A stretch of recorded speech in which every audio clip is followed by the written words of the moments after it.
नमस्कार, one India Hindi में आपका स्वागत है। मैं हूँ राधिका। देश में कोरोना की दूसरी लहर पर काबू पा लिया गया है। वहीं विशेषज्ञ आशंका जता रहे हैं कि कोरोना की तीसरी लहर बच्चों के लिए बेहद खतरनाक होगी। इस बीच सरकार ने बच्चों के लिए नई गाइडलाइंस जारी की हैं। केंद्र सरकार की तरफ से ये गाइडलाइंस 18 साल से कम उम्र के बच्चों के लिए जारी की गई हैं।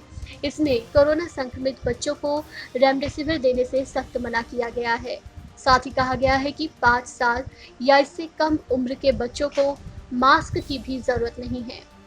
केंद्र सरकार ने कहा है कि बच्चों की उंगली में पल्स ऑक्सीमीटर लगाकर उनसे 6 मिनट वॉक करने के लिए कहा जाए।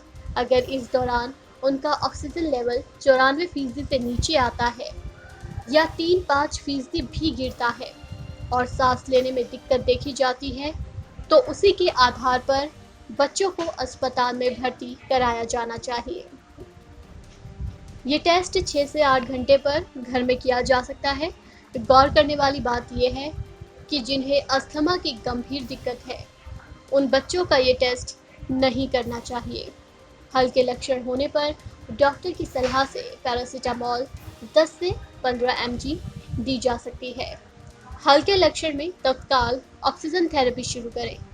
गाइडलाइंस में यह भी कहा गया है कि जिन मरीजों में लक्षण नहीं हैं या हल्के फुल्के लक्षण हैं, उन मरीजों में स्टेरॉयड का इस्तेमाल हानिकारक है।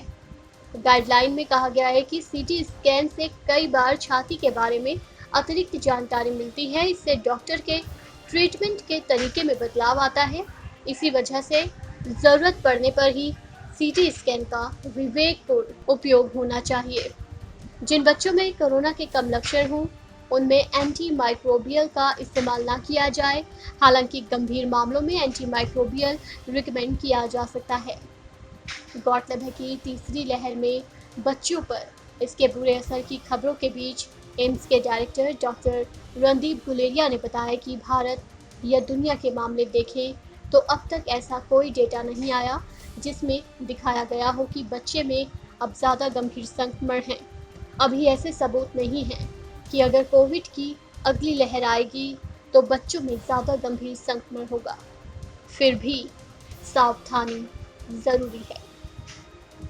इस खबर में फिलहाल इतना ही। तमाम अपडेट्स के लिए बने रहिए वन इंडिया के साथ।